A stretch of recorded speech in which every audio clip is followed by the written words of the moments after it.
Hello viewers, welcome back to 120 Tech YouTube channel. Please subscribe my YouTube channel and share to your friends.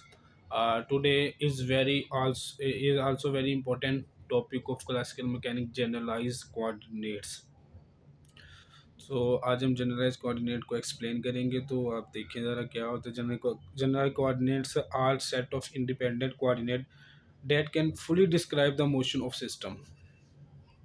ये यानी कि coordinate की हमने definition, general coordinates are the set of independent coordinate that can fully describe the motion of the system.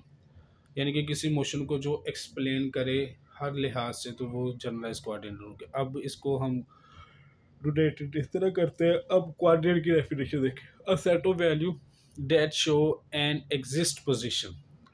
यानी कि वो value जो हमें एग्जिस्ट पोजीशन के बारे में बताया, जैसे मैंने 2 3 लिखा हुआ है, तो 2 आ रहा है एक्स एक्सिस की तरफ से और 3 आ रहा है वाई एक्सिस की तरफ, तो ये इसका क्या होगा, कोऑर्डिनेट।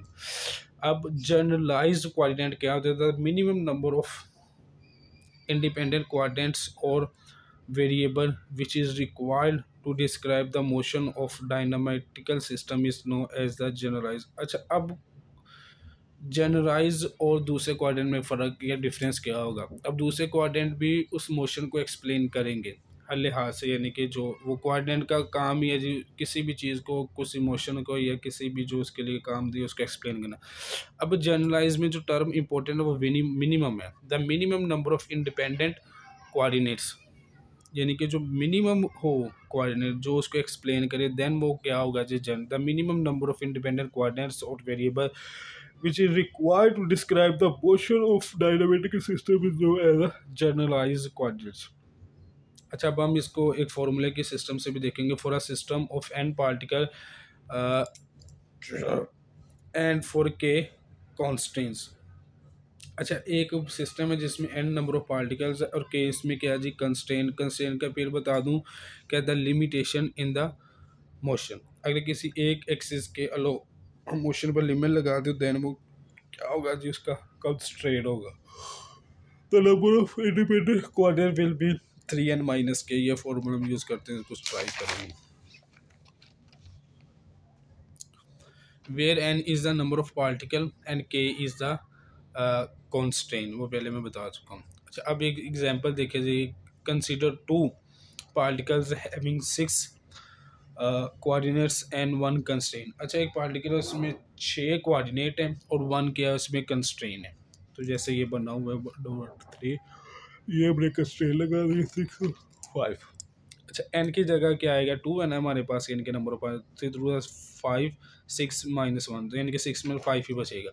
तो ये यानी कि क्या है कि उसका कंस्ट्रेंट 1 है और उसके कोऑर्डिनेट्स 5 है।